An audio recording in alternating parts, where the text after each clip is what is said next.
नमस्कार, मैं सुधा चंद्र। आदि अनादि काल से सनातन धर्म अनुसार गौ माता का पूजनीय व प्रथम स्थान माना जाता है। शास्त्र अनुसार गौ माता में 33 कोटि देवी देवताओं का वास माना जाता है। आज भी प्रत्येक सनातनी सर्वप्रथम चूल्हे की पहली रोटी गौ माता के लिए निकालकर अपने आप को सौभाग्यशाली मानता है।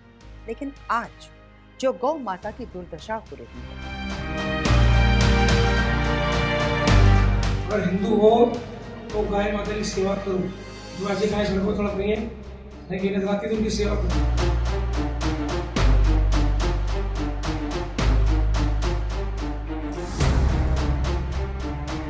गौ सेवा, अन्न की सेवा, ये हमारा परम धर्म है।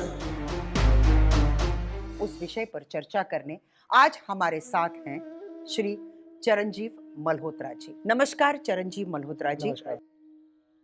गौ माता की रक्षा के लिए जो पहल आपने शुरू की, इसकी प्रेरणा आपको कहां से मिली? सर्वप्रथम मैं सौभाग्यशाली हूँ, मेरा जन्म सनातन धर्म में हुआ। सनातनी होने के नाते मेरा प्रथम कर्तव्य है गाय और गंगा ही सनातन मानता हूँ। हमारा प्रथम कर्तव्य है कि हम गाय माता के लिए पूरा अगर उसकी पूजा करते तो उनकी रक्षा के लिए भी हम समर्पित रहें। आज आप देख रहे हैं जिस प्रकार से सड़कों पर गाय माता कूड़ा खा रही है, कचरा खा रही है, प्लास्टिक खा रही है, वो क्या है? उसको दुर्दशा ही कहेंगे। उसका कारण यही है कि आज काफ़ी जगह पे सनातनी सो गया है, उस विषय पे ध्यान नहीं देना चाह रहा। कुछ हमारी सरकारें कानून नहीं बना रही कि जो लोग सेवा करना चाहते हैं वो चाहते हुए भी सेवा नहीं कर पा रहे। जैसे हमारी दिल्ली में गाय पालने पे पाबंदियाँ हैं, गौशाला बनाने पे पाबंदियाँ हैं, और बहुत दुर्भाग्य है कि ऐसी गौशाला भी हैं जो उनको गाय शाला के नाम पे चंदा तो चाहिए, लेकिन उनको गाय चाहिए दूध वाली, उनको गाय चाहिए जिसके नीचे बच्चियां हो। तो क्या आप ये कहना चाहते हैं कि दिल्ली शहर में गौ माता के लिए कोई जगह नहीं है? मैं बिल्कुल कह सकता हूँ, क्योंकि जो मैं देख रहा हूँ, आप भी देखते होंगे कि दिल्ली में गौशाला बिल्कुल पाबंदी है कि आप गौशाला नहीं खोल सकते, गाय नहीं पाल सकते। Law as per law as per law जी। और जब सरकारी पाबंदी है, गौशाला नहीं खोल सकते, तो ये सड़कों पर आम जो गायें कूड़ा घरों में खत्तों पे गंद खा रही हैं, कूड़ा खा रही हैं, तो वो गायें किसकी हैं? अगर वो गायें किसी की नहीं है तो दिल्ली सरकार की और एमसीडी की ड्यूटी है कि उन गायों को उठाकर गौशाला में डालें, तो वो क्यों नहीं डाल रहे?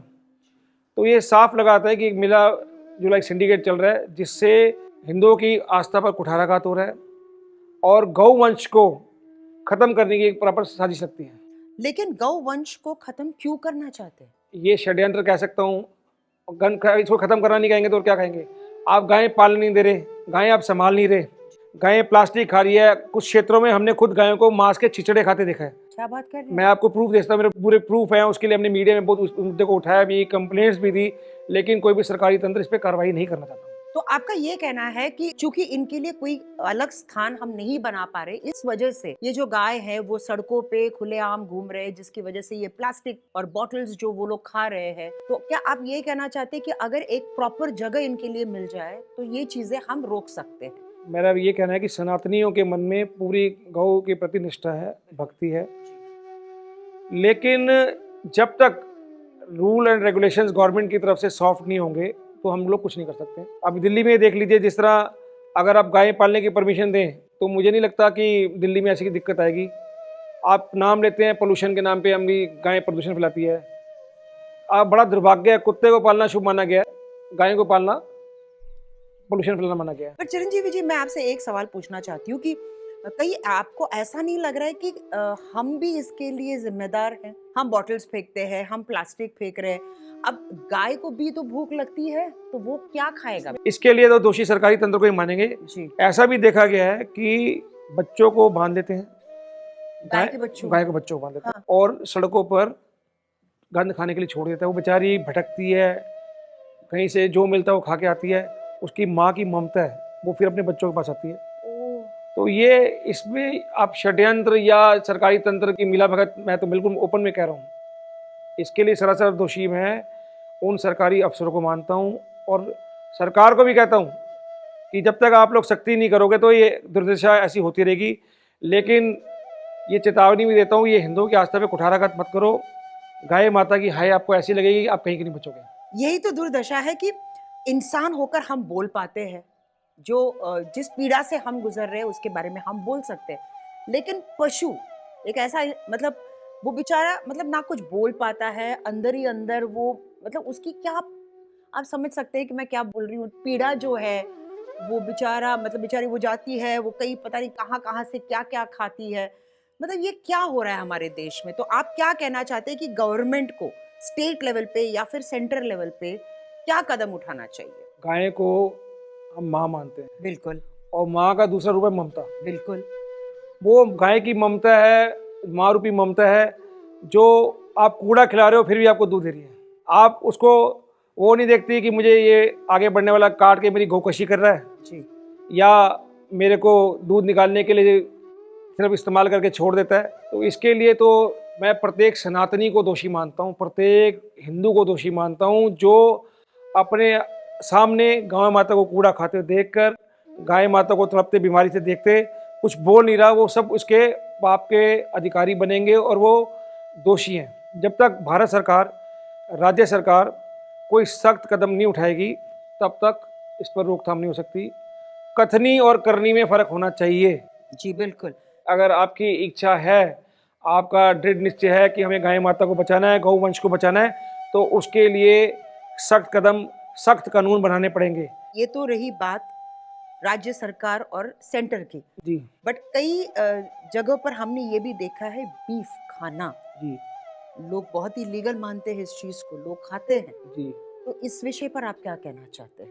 जो लोग सनातनी नहीं हैं, राक्षसी प्रवृत्ति के हैं, जो माँ रूपी गाय को, ममता से भरी माँ को माँ मानते हैं, उसको काट के खाते हैं, बीफ खाते हैं, तो वो तो उनको नरक मिलना ही मिलना है। और रही कानून की बात, ये सब क्रियाएं रुक सकती हैं जब तक हमारे प्रत्येक सनातनी जागरूक नहीं होगा।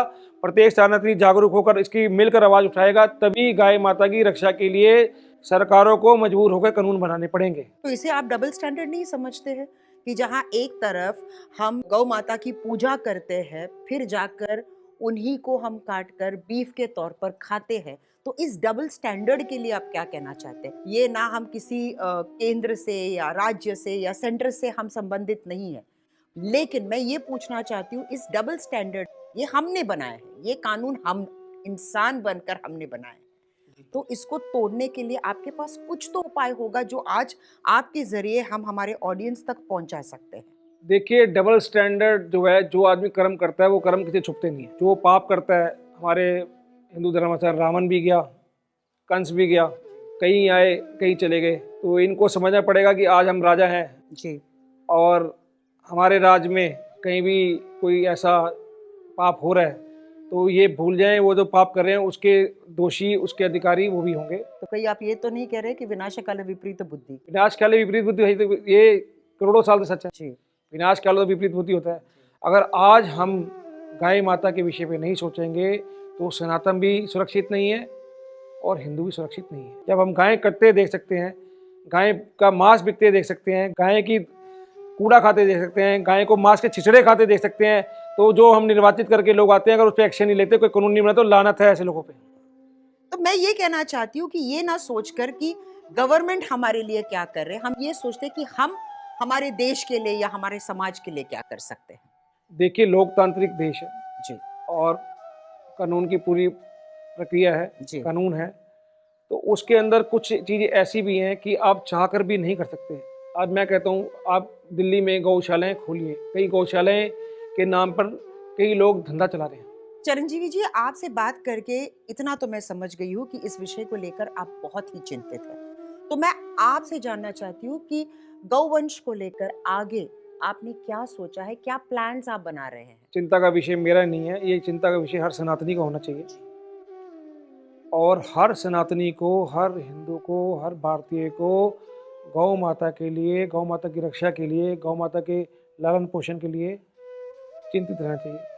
अगर मुझे सरकार इजाज़त देती है तो मेरा अपना निजी प्रॉपर्टी है 700 गज की, मैं उस पर गौशाला के लिए उसको समर्पित करता हूँ। क्या बात है! और उसके अंदर जितनी हमारे क्षेत्र पे लावारिस गायें घूम रही हैं या बीमार गायें हैं, उनका मैं इलाज करना चाहता हूँ। ये मेरी भी मन की इच्छा है। और भविष्य में इसी योजना के अंतर्गत मैं बड़े लेवल की गौशाला बनाना चाहता हूँ। लेकिन ये मेरी अकेली गौशाला या मेरी सोच से नहीं होगा। इस विषय में प्रत्येक सनातनी को सोचना पड़ेगा। अगर हम एक तरफ तो किसी विशेष दिन गाय का पूजन करते हैं, 6 दिन गाय कूड़ा खा रही है, जी, तो आप गाय माता को नहीं धोखा दे रहे, आप अपने आप को धोखा दे रहे हैं। आपको धोखा आप अपने आप को धोखा दे जी रहे हैं, जी क्योंकि आप के कर्मों का फल, आपके कर्मों की रिकॉर्डिंग पूरी हो रही है, जिसका आपको मरने के बाद हर व्यक्ति को जवाब देना पड़ेगा। हिसाब देना पड़ेगा आपको। तो मैं यही कह रही हूँ कि जैसे आपने सोचा है कि आप अपनी निजी प्रॉपर्टी जो है वो आप इस्तेमाल करना चाहते हैं, तो ये हमारे लिए एक मैं कहती हूँ कि ये हम सबके लिए एक बहुत बड़ा सबक है कि हमारे पास प्रॉपर्टी है, पर हम किस चीज़ के लिए यूज़ करते हैं। हमारे बच्चों के लिए हम रखते हैं, उनके बच्चों के लिए हम रखते हैं, तो क्यों ना उस प्रॉपर्टी से एक हिस्सा हम इसके लिए रखें और इसके बारे में हम सोचें। अगर एक इंसान कर सकता है तो हम सब क्यों नहीं कर सकते। तो हमें तो आपसे इंस्पिरेशन मिलना चाहिए कि जब आप ये कर सकते हैं, इसीलिए तो कहते हैं कि ये मत पूछिए कि गवर्नमेंट आपके लिए क्या कर सकता है, ये सोचिए कि आप गवर्नमेंट के लिए या इस देश के लिए क्या कर सकते हैं। प्रत्येक भारतीय का, प्रत्येक नागरिक का परम कर्तव्य है कि सर्वप्रथम अपने देश समाज के लिए 24 घंटे समर्पित रहे।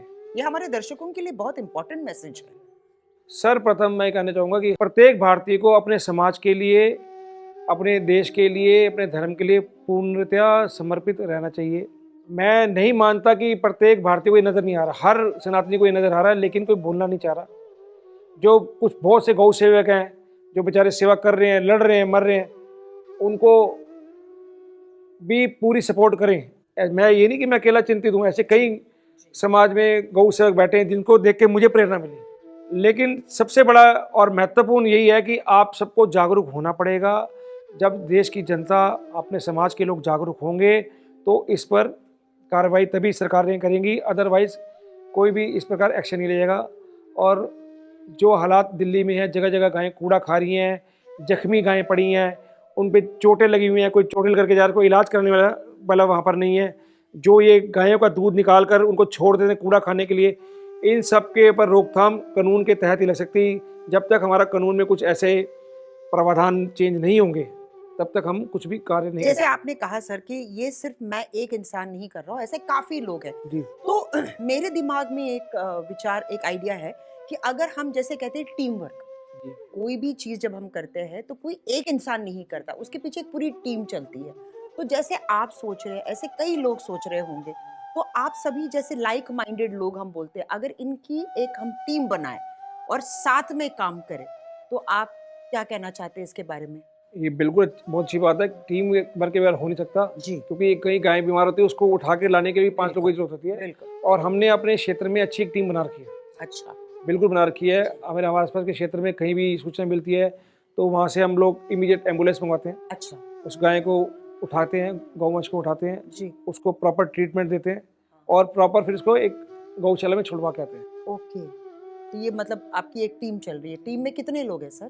टीम में जैसे मेरी तरह समाज के कई लोग हैं, 5-7 लोग मिलकर काम कर रहे हैं। मिलके काम कर रहे हैं। यही होता है ना कि जो एक इंसान कर सकता है, जब टीम साथ आ जाता है तो एक कॉन्फिडेंस बढ़ने लगता है और आपके साथ देखते देखते और लोग जुड़ने लगेंगे। मैं तो चाहता हूँ कि एक ऐसी टीम बने जो प्रॉपर एक क्षेत्र में नहीं, प्रॉपर एक प्रदेश में नहीं, पूरे देश में मिलकर संगठित होकर काम करे। और मैं हाथ जोड़ के आप विनती करता हूँ भारत के प्रत्येक सनातनी से, प्रत्येक भारतीय से, प्रत्येक हिंदू से, कि अपने अपने क्षेत्र में गौशाला ज़्यादा से ज़्यादा बनाएं। अपने अपने क्षेत्र में गौधन को, गौवंश को सुरक्षित करने के लिए जो आप कर सकते हैं वो जरूर करें।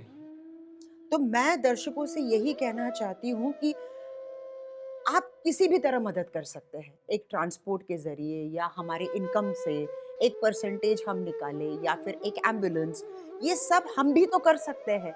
ये सोच सिर्फ आपकी नहीं है, ये सोच हमारी भी है। इस कार्यक्रम में आकर आपने अपने जो विचार हमारे साथ आपने शेयर किए, बहुत अच्छा लगा। बहुत बहुत धन्यवाद। जिस प्रकार से इन्होंने अपने गोवंश के प्रति श्रद्धा दिखाई है, प्रत्येक सनातनी को भी गोवंश की चिंता होनी चाहिए। इसी के साथ मैं सुधा चंदन आपसे विदा लेती हूँ। फिर मिलेंगे। नमस्कार। धन्यवाद सर।